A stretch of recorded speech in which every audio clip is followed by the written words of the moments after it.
अगर वो काबा हमेशा से काबा ही था तो 360 बुत कहां से आए?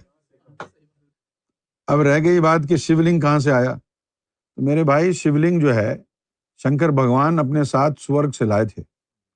अब मैं इस्लामी जबान बोलूं।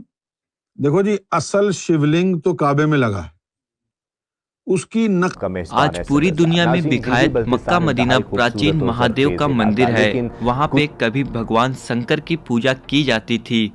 अवशेषों में पाया गया है कि वहाँ पे एक विशाल काले रंग का शिवलिंग था जो कि टूटी अवस्था में आज भी। अभी महाभारत की या रामायण की कितनी लैंग्वेजों में ट्रांसलेशन हुई है। मुसलमान कंट्रियों में महाभारत और रामायण का ट्रांसलेशन करके उनकी भाषाओं में पढ़ाया जा रहा है, उनके करिकुलम में है। महाभारत और रामायण उनके करिकुलम में पढ़ाया जा रहा है।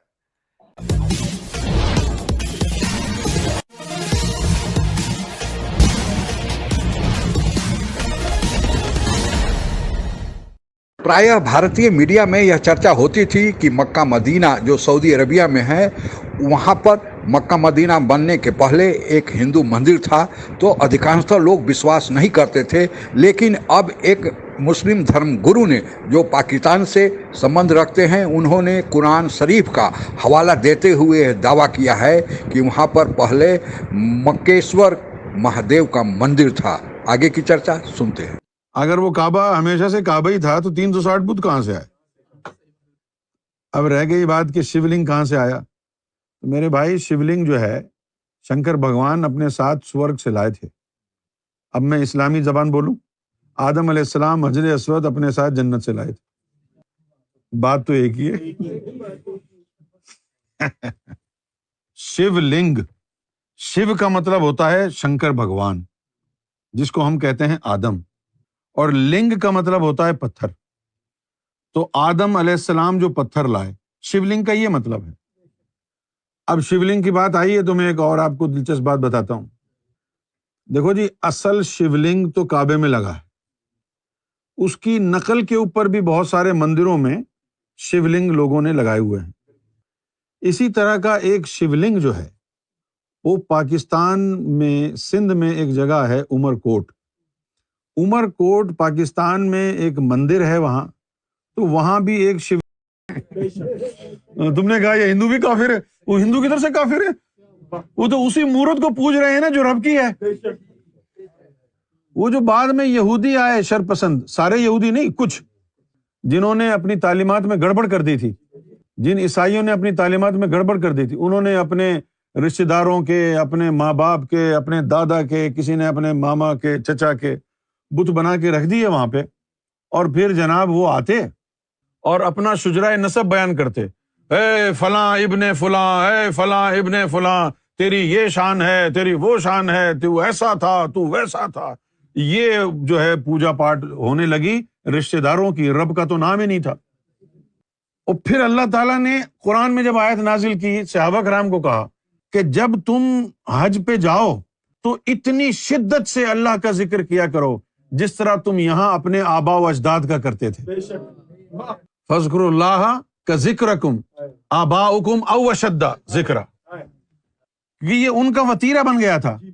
अब हिंदू के बारे में तुम्हें जो है मिसअंडरस्टैंडिंग हो गई कि ये साला काफिर है, तो तुम्हें तारीख का तो पता ही नहीं है, और ना तारीख में ये लिखा है। या तो किसी के सीने में शिवलिंग हो, वो झांक के देखे, बताए क्या हुआ है, तब तो पता चले। तो बुत की पूजा करना हराम क्यों कहा इस्लाम ने?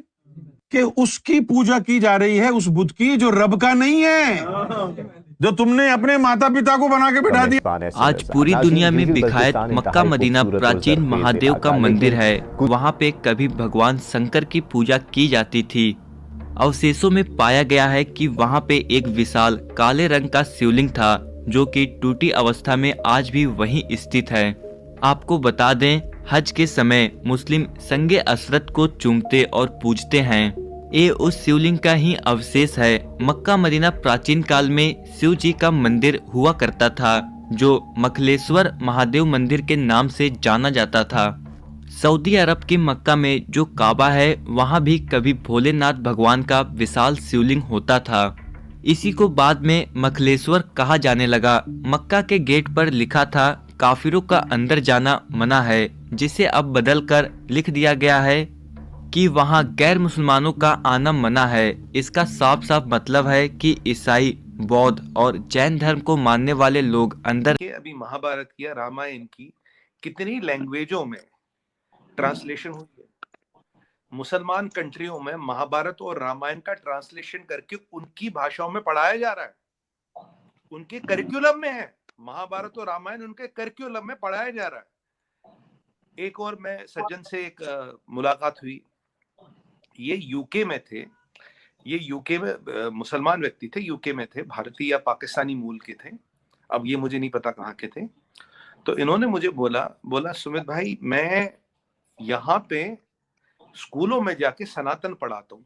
मैंने कहा यूके में सनातन में क्या पढ़ाते हो? कहता आपके यहाँ तो बहुत ज्यादा सेकुलरिज्म है, आपके यहाँ अलाउड नहीं, हमारे हिंदुइज्म पढ़ाना अलाउड है। मैंने कहा आप तो खुद मुसलमान है। कह रहा कोई बात नहीं, मैं पढ़ाता हूँ। मैंने कहा अच्छा क्या पढ़ाते हैं? कहता 4 चीजें, पाप पुण्य धर्म कर्म ट्रायल बैलेंस 0। कह रहा अगर आपने ये 4 चीजें बच्चों के दिमाग में डाल दी, आपके यहाँ से 90% क्राइम और दुष्कर्म खत्म हो जाएंगे। कह रहा हिंदुओं को भी किधर पता है वो 360 बुद्ध क्यों थे, वो तुम्हारे मुसलमानों में 360 वली क्यों होते हैं हर दौर में? तो उनका उनसे राब्ता नहीं था ना वलियों से, इसलिए 360 के उन्होंने मुजस्समे बना के रखे थे और शिवलिंग उठा लिया था जिब्रील अलैहिस्सलाम ने। तो अब वो कहते कि जो उसके अंदर सूरत है रब की, अब तो हम उससे महरूम हो गए। चलो जो हमने पहले कभी देखा था ना शिवलिंग में उसकी सूरत को, उसी की तर्ज पर बनाते रहते हैं। हो सकता है कोई एक आध सूरत तो उसे मिल ही जाएगी, इसलिए फिर ये 360 वहां पर मुजस्समे बना के रख दिए।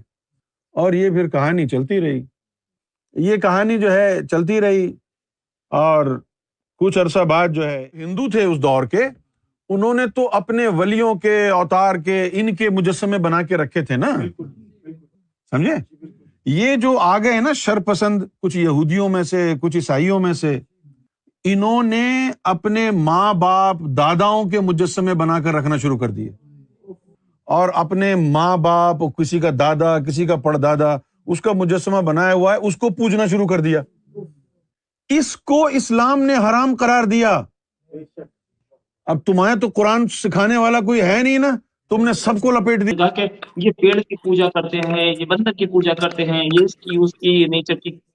आज समझ में आ रहा है, जिसकी हम पूजा करते थे, आप उसको काटते थे पेड़ को, और आप उस बंदर को मारते थे, और आप उस सांप को मारते थे।